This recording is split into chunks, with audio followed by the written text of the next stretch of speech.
You're listening to the Best Advice Podcast, guys. If you haven't already, give us a 5-star review and help spread the word. And if you have a question for the guys, email it to podcast@bestadvicepodcastguys.com. That's podcast@bestadvicepodcastguys.com. Today's episode is brought to you by Security Financial Management and Morgan & Morgan. Oh, welcome back to Best Advice Podcast, guys. I'm your host, Rob Lavalio, here as always with Frank Lavalio and Dave Allen. And boy, do we have a special guest for you guys today, which means it's time for our monthly featured episode we like to call the Best of the Best, where we flip the script from advising to a 10 of years, engaging with top-tier industry leaders to discover the secrets of their success and the best advice that shaped their journeys. So without further ado, ladies and gentlemen, please welcome managing partner at the largest firm in the universe, employing over 3,000 Americans, branches in all 50 states, someone who's been a role model to me and a very close family friend, Mr. Matt Morgan from Morgan & Morgan Law. Matt, what's crack-a-lackin'? Hey, Rob. Thank you for having me. Appreciate it. Good to see you guys. Yeah, to start in this, I like literally had goosebumps watching you in this video the other day, talking about how Morgan & Morgan started. I'd never heard that story. It really gave me goosebumps. It just made me know, like, I knew everyone in your family was all such good people, and hearing that story, just like, I get it now. That's why. I want to hear it. How humble they are. Yeah. Give us the 10 seconds. Give us the version. So essentially, my dad never really had any intention of going into law, certainly not personal injury law. He was Republican. He was conservative. He came from nothing. He came from, here locally in Winter Park. His parents didn't have much at all, but his kind of roots in college and things like that was a conservative basis and no real trajectory going towards law. Then his brother was at Disney, and there was a little girl that had gone missing, and they thought that she had fallen into the Seven Seas Lagoon. You go down in that submarine. They thought she had fallen in there. So he got up on a platform and he jumped in and he dove, and he didn't clear the landing. And so he dove right into a really shallow surface and became a quadriplegic. And so after that happened, we started dealing with the insurance companies involved, and they really put my uncle through the ringer. And my dad was kind of helpless at that time, just, had no money, was in school. Which is so funny to think about. He's such a boss. Yeah. Yeah. I mean, he had no money. He was working at, How old was he?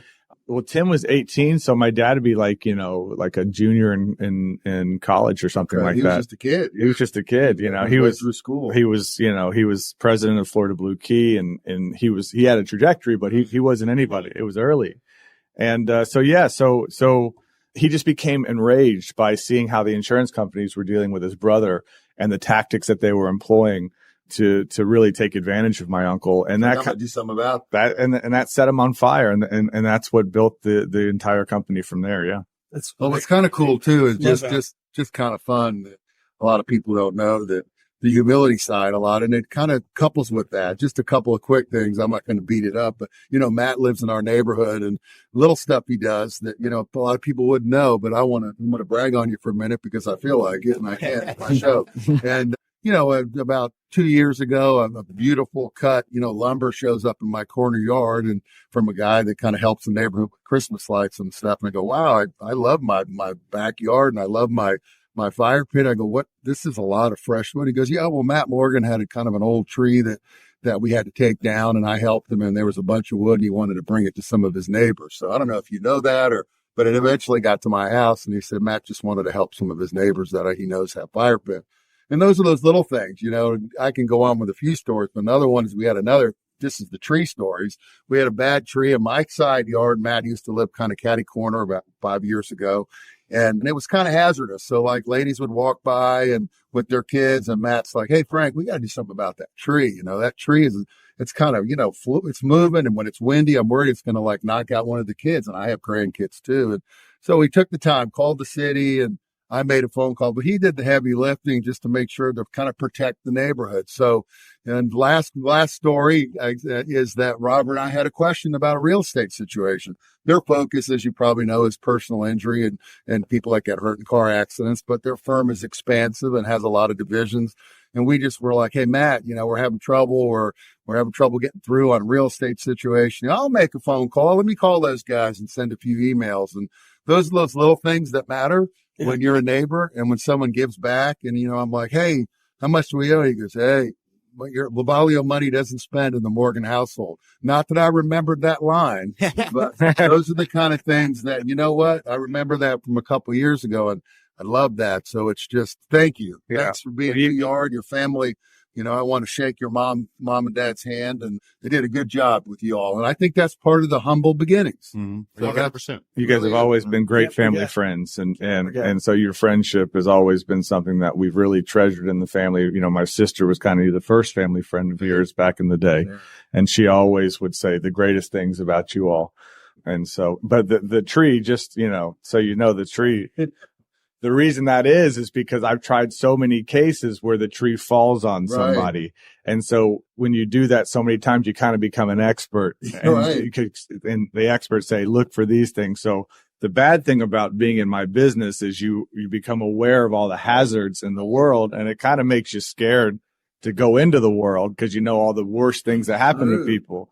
But, you know, trees are one of those things that you would never think, you know, can pose an issue. But so I had a case against the city of Orlando. You can Google it. It's a huge DBH right in a public park, falls on a guy's Ford Explorer, just like you're talking about, crushes the Ford Explorer, changes this guy's life dramatically forever. He was in the car. Yes. And, you make an interesting point about, because you know all these things, you go outside, you see slippery floor at a shopping center, or you see a tree. How do you teach yourself not to be paranoid to get out in the world? I mean, you start with therapy. Start with intense cognitive behavioral therapy. Think about it, you'll be like, oh, that's gonna go. Every time you go through an intersection, you look hard left, you look hard right. You know, it's just, but you just kind of get used to it. You know, it's kind of like one of those things, you just know a little bit too much about bad things that happen to people. Right. You know, I see people's kids riding around in go-karts and stuff, or, you know, on little motorcycles, and it looks like so much fun. But when I was a kid, I was never allowed to have one. And I always said, well, why in the world can't I have one of these go-karts? Cool. But now I get it. My dad was seeing this stuff back then, you know, and so, but, you know, the world's a safe place. I just see the worst things that happen to people. Yeah, you do. Yeah. I remember this Thanksgiving party. I think your brother made everyone laugh so hard. Someone fell, or a bottle of Dan. Morgan. Yeah. Damn, I think it's broke. You say, Morgan's here. I'm like, wait a minute, it's my house. Right. I have no cover. Right. All right, let's get to the question of the day. Today's question comes from Justin from Jacksonville. Justin, what you got for us? You want to say something? Hey guys, hoping you can help with this. I'm getting close to winning a lawsuit, and I was wondering, does it make sense to set up a structured settlement? I've heard that term before, but hoping you could explain. Thanks a lot. Thank you, Justin. I don't have much for you guys here. I'm going to keep it to the experts per usual. Who wants to start this one off? Let's let Matt start it off. He's the dog. Yeah. So I would say, you know, it really depends on your degree of financial sophistication and the advisors that you have, and just knowing thyself. So what I mean by that is, say you were to get $1 million that was going to net into your pocket, and you had a great team of financial advisors that could say, okay, we're going to put this much into the index of the S&P. We're going to put this much into munis. We're going to put this much in T-bills, and we're going to put out a really good strategy for you. That can make a lot of sense. If you don't have that team, the second best option is to put it into an annuity. And most people don't have a very solid financial team. You know, that most people are kind of, if they're investing, they're doing it on their own, either through Vanguard or Robinhood or something like that. So if you had a great financial team, I'd say you go through your financial team. If you don't, the next best option is to go through an annuity company, and set it up so you get, you know, monthly payments for the rest of your life. You're going to earn money on that over time. And that's the safest bet. What I see all too often, and the mistake that people make, is they say, no, just give me that $1 million now. And what happens more often than not is they go to Las Vegas with that money, and they come back without that money. A lot of new friends. But the friends aren't there anymore the next month. Or, you know, the friends come over and say, hey, I was taking you here. I was helping you out. Remember me? The family comes, remember me? And when you get $1 million in your pocket, it seems like $1 billion at the time, and you don't realize how fast it can go. We see it here sometimes with Dave, and have clients that will inherit money. And the people that make the money tend to be, that's why second, third, fourth generations tend to not always preserve the wealth, because the first generation is the guy that's making, or the lady that's made. They're out there up at 5 o'clock in the morning and they're driving. They feel that pain and that sweat. So when they accumulate and being conservative and not spending it, and they're careful with it because they remember the pain to get it, right? Yeah. Every dollar you make, there's effort. And then the second generation or third generation is like, hey, I got $1 million. This was pretty easy. All I had to do was have somebody die. And what happens to that money? Yeah. I give you an example about that. My dad, he lives out in Hawaii a lot. And we're in Hawaii. He's right where the fires were, right above Lahaina town. What's his address? You got a pool over there?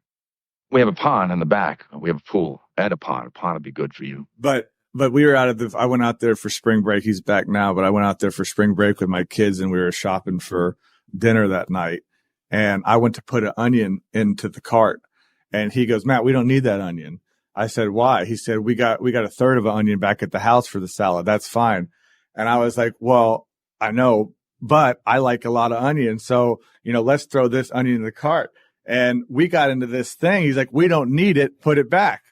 And the reason is $1 onion. Yeah. But he's in Hawaii, it's $5. That's his mentality. That's his mentality. And when we left, the food that him and my mom packed up and brought to neighbors or put in coolers to bring home, it's like every single, every dollar, every piece of food, nothing goes to waste with him. And it's because he grew up with nothing, and he made it, and he still has this reoccurring dream all the time that he's lost all of his money. Mm-hmm. It's all gone. And it's like one of those, you like when you didn't study for a test and that dream. Yeah. So, I still have that. Right. And that dream keeps happening. And happening. Right. Oh, right. Yeah. So his is he's lost all of his money, and but he has the key to, he drives a Mercedes, and he says if he has the keys, like if I can find that Mercedes, then I can go and build it all back, because I can show up to meetings in the car and people, I can go back to work, but he still thinks that he's going to lose it all. And that's why, if there's a third of an onion at the house, we're not going to get another onion. A funny story too. Liz's dad, very successful guy, was in the wholesale food business. And when he was alive, he died at 89. Great guy. We became great friends, very close. And it was Rob's grandpa, one of the greatest guys in the world. And he'd call me Horse because I'm so petite. That was my nickname. He'd say, hey, Horse, come over here. And he said, we got to go get some screws. He goes, let's go over to Home Depot. I said, yeah, but right down the street in Winter Park, there's a little local store and it's only a mile away. And he goes, Horse, they're 7 cents over there. They're only 2 cents at Home Depot. And I'm like, but it's like 9 miles. What's the gas? He goes, don't worry about the gas. They're 2 cents. Right. Exactly. Same concept. Right. Yeah, that's so true.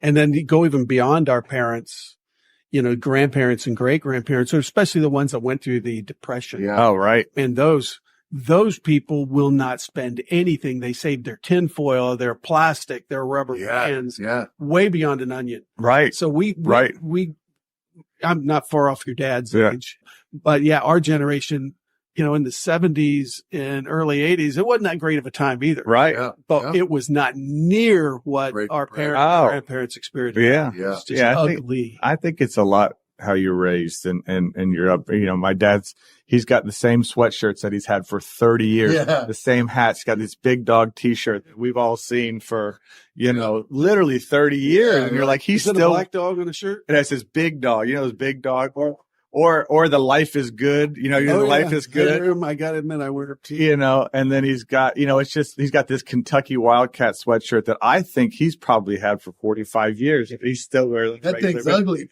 It still looks the same. It's always looked, That's good. How was that pressure-wise? Like, I know when I went to go take like the Series 65 and 66 and 7 at SFM, having my dad be the founder and obviously Dave as well, like it was, you had to pass the first time. That's the standard at SFM. Yeah. That's the standard of what we do. If you don't pass, you get fired. Right. Well, what was that going to take the bar? Like, I remember I was pants a little bit going to take that test. Easy. Easy. I mean, it's like, I'm going to embarrass my dad. I'm going to embarrass my family if I miss it. Like, it's true. It's a lot. Yeah. There's always that pressure to succeed and always that pressure to do well. And what if you don't, especially like I started working at the firm before I got my bar results. So the fear was, that I'm at the office and then he failed and then, kind of the laughing stock. And, the good thing though is that, I think that I was prepared to succeed. Like if my dad came in and said,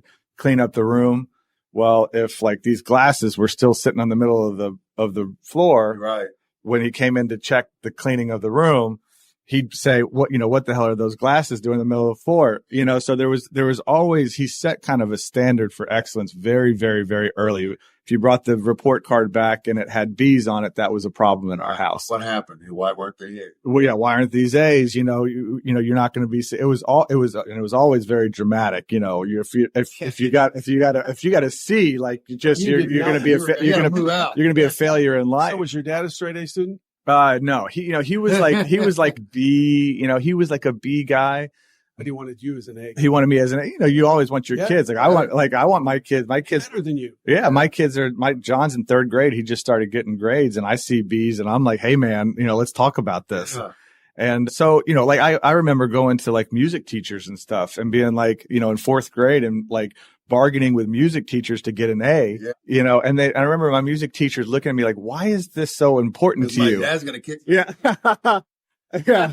I gotta go home and do my damn right. I was like, because if I get a B here, then my total GPA. So I was thinking like that in 4th grade. So he kind of, him and my mom both, kind of set that stage for us early. So we were kind of programmed. That's cool. I have like a theory that like you grow up and you're comfortable with like your family does well. That you either grow up like super entitled and like you're a piece of shit. Right. You grow up with like a chip on your shoulder. That word. Like, I'm going to show what I do. Yeah. I know I've seen you do it that way, which I've tried to They never gave us any money. We had to have a job. I had a job since I was 15 you couldn't get a car in our family unless you could pay for it. And so, like when I was in college, they didn't make us get a job in college because they wanted us to focus on school, but I got $250 a month. That was it. Yeah. And you gotta make that work. You got to make that work. And now I think about that, like, how is that happen? Yeah. How do you do that? You don't get many beers and food on that. Right. All right. I hate to do it, Dad, but I got to cut us off there. We're trying very hard, very, very hard to keep these to about 15 minutes. But no worry, you still got some more Matt Morgan left. He will be with us next week to explain the best advice he received during his journey that kind of spiked his success. So you're not going to want to miss that. Stay tuned to next week. Matt, we always appreciate you being here, and we're excited for the listeners to hear what you have to say next week.